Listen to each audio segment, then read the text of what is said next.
And all God's people said, Amen.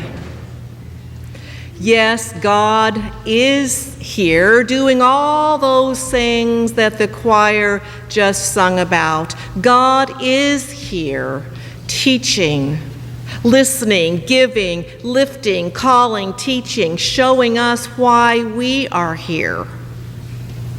Except that Jacob wasn't aware of God's presence, at least not yet. You see, he was on the run, fearing for his life, in the middle of no place, a rock for a pillow, empty and exhausted, the darkness of night and the cold vastness of the wilderness surrounding him. What could have happened that led up to Jacob's current reality? In other words, what's the backstory that we wonder about? Of course, because there is a backstory. Everyone has a backstory. Some of you might remember how the Bible recounts the events that led up to Jacob being out there in the wilderness. How Jacob had come to his father Isaac, who was on his deathbed, and how with the help of his mother had tricked Isaac into granting Jacob his one and only blessing, the one that had been meant for his older twin brother Esau, the blessing of prosperity and power and protection. You might also remember that not long before that, Jacob had tricked Esau into giving up his portion of their inheritance to Jacob in exchange for a delicious meal that Jacob had just prepared. Jacob, whose name in Hebrew means trickster or schemer, now has both the blessing, their father's blessing, and the birthright that by culture and by tradition should have been Esau's, which leaves Esau with nothing to look forward to, nothing to build his life on. And Esau is devastated. He's furious. He's out for revenge, which means that Jacob had to get out of town as fast as he could, at least until things settled down on the home front. Which gets us caught up to the story that we heard read today, the story that begins with Jacob trying to settle into the dark night. But that's not all there is to Jacob's backstory, because you see, a major part of the backstory has to do with Jacob's sense of self. And along with it, a sense of despair and desolation that finds its roots in the things that Jacob has little control over, like the cultural practices in early Hebrew life, like long-standing traditions that bind rather than free, like family systems that are rife with dysfunction. Jacob was born into all these things and had all these strikes against him. From day one in his life, Jacob was seen and treated as the lesser of the two brothers. Think about it.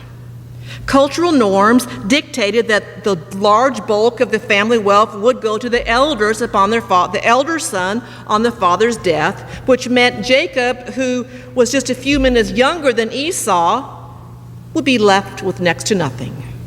Then there was the tradition that said that when a father is on his deathbed, he calls his eldest son to his side and gives him the blessing, words of promise and power that, when spoken out loud, legitimize the son as the proper heir. Tradition held that the father had only one and only one blessing to give away. So Isaac's blessing was, and always had been, reserved for Esau. Jacob grew up knowing that he would not receive spoken words of blessing, nothing that would ever legitimize his worth. And then there was his family, which was not what we might consider a healthy one. Jacob loved Esau more than he loved his other son Jacob, which caused some strife right there. And after all, though, in Jacob's mind, Esau was this rugged, outdoorsy man's man, the kind of man that any father would be proud to call son. And Jacob was nothing like that. He was soft-spoken, soft-skinned, a mama's boy who preferred cooking over hunting, the kitchen over the fields, who got caught up in these unhealthy family dynamics that come when parents play favorites with their children. It's all spelled out in Genesis chapter 27. I encourage you to go back and read it this afternoon. It's quite the story. But truth of the matter is that starting with the day Jacob was born, a singular message had been drilled into him, and it seared into the core of his being. The message was, you are not worthy. Not worthy of inheritance. Not worthy of blessing. Not worthy of a father's love. That's the real backstory. And that message, you are not worthy, you add no value to this world, especially when that message is reinforced by family or tradition or culture or all three, that message can do a vast amount of damage to the human psyche and spirit, can't it? Talk to any school teacher. They will tell you the backstories of their students, about the neglected kid who has figured out that the only way he can get attention and a sense of power is through bullying behavior, about the preteen who gets so tired of always being compared to her perfect sister that she decides to resort to rebellious behavior so there's really no comparison. About the boy who has been told so many times by his father that he is stupid that he gives up even trying to learn. Talk to any therapist. They will tell you that much of their time is spent helping people unpack and reframe their backstories and the damaging messages that these folks received during their formative years, messages that told them that they are not smart enough or pretty enough or athletic enough or good enough or talented enough, not worthy enough to be of value in this world. Talk to any pastor. And we will tell you that the majority of our pastoral conversations include people confessing their own backstories in the context of expressing doubt about their worth in the eyes of God. Or talk to yourself. We've all had to struggle with some of the less than stellar parts of our backstories and how they have shaped how we see ourselves. So let's get back to the story at hand. There's Jacob, alone in the wilderness, carrying with him all the heavy baggage of a backstory that has caught up with him. He's burdened and afraid and utterly exhausted by life that is grounded in feelings of worthlessness. You know the feelings. And yet, remarkably, right there, in the depths of despair and desolation, with a rock for a pillow, Jacob receives through a dream another message, a message that reverses and reframes everything he has been taught growing up. It's a new message, a liberating message, a divine, this can change almost anything message that is sent to Jacob on angel's wings. And I want you to listen very carefully because this message is also meant for you. Here's the message. You are God's blessing. You, yes, you, regardless of your backstory, regardless of anything that's been said to you before, regardless of anything that's been done to you before, regardless of anything you have done or have failed to do, regardless of your backstory, you are valued and cherished and precious. And yes, you are blessed by God. That's the message that Jacob received in his night of darkness. And by the time that night was over, Jacob knew that he was not alone. He knew that God was there with him. Not only that, but Jacob also had a new sense of purpose. He knew that the divine blessing that had been given to him was not for him and him alone. This God that gave him a blessing did not have only one blessing reserved for one person. This blessing was for all families to be spread into the world. You see, God blesses Jacob with his less than stellar backstory so that Jacob might be blessing to the world. And God promises to remain with Jacob, to keep him and guide him and challenge him. And yes, God does challenge him to share that blessing, to tell others that they too are cherished and valued and infinitely loved.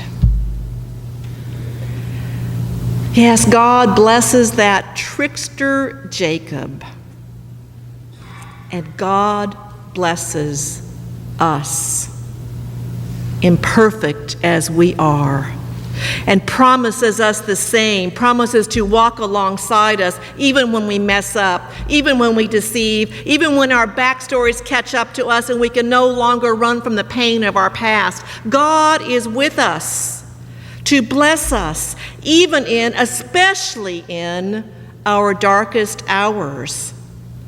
Because, quite simply, that's who God is, and that's what God does. Our God is a God of blessing. And this story is not the story of a God who punishes bad behavior or awards good behavior. This story is not about what a perfect family looks like or what an upright and righteous life should be. This story is simply about the God of Abraham and Sarah, the God of Isaac and Rebekah, the God of Jacob and their descendants and all the families of the earth, the God who blesses and who does and who blesses and who does and will do whatever it takes to let the world know what it is to be loved and valued and wanted and cherished. I hope you know this truth and know it from the depths of your being, no matter what anyone else tells you, no matter what your backstory is. I hope you know this truth, and I beg you to let this truth sink into your soul and ground your spirit and transform your being so that you can be God's blessing for the world. Because here's the thing. This world needs to know it is blessed by God. And the more that we share with others the truth that they are loved and cherished and valued and blessed by God, the better and the more peaceful and the more just and the less hateful and angry this world with all its backstories will be. And so, friends, Go. Go from this place, this house of God, and be that grace-filled blessing to those whose own backstories might be preventing them from seeing value in their lives. Go and be that divine blessing to someone who needs to know that they are not alone. Go and be God's blessing that enfolds and loves and forgives. Go and tell someone, even if that someone is yourself, that God is here to bless this world into wholeness. In my imagination, I know what those messengers, those angels, were saying as they walked up and down this ladder, this staircase that connected heaven and earth. And in my imagination, the words that the choir just sang in their prayer response are those same words that the angels sang to Jacob when he was quite literally at rock bottom. They are words of hope and assurance, words of blessing. They are words that offer a message that is meant for all the Jacobs of this world to hear. And that, yes, that includes you and that includes me. The words are printed in the bulletin, and so I invite you to take your bulletin just now and look at these words. And we're going to read these words together. Let them sink in. Let the angelic message behind it share with you the truth of God's blessing. Together, let us read. God is here, reaching out to all who gather. God is here, listening to the prayers of all. God is here, giving grace where hearts are wounded. God is here, lifting lives after a fall. God is here, calling us to find our passion. God is here, teaching us to find ourselves. Reaching, listening, giving grace, lifting lives to see God's face. God is here, showing us why all here. For God is here. And that's the truth. And all God's people say, Amen.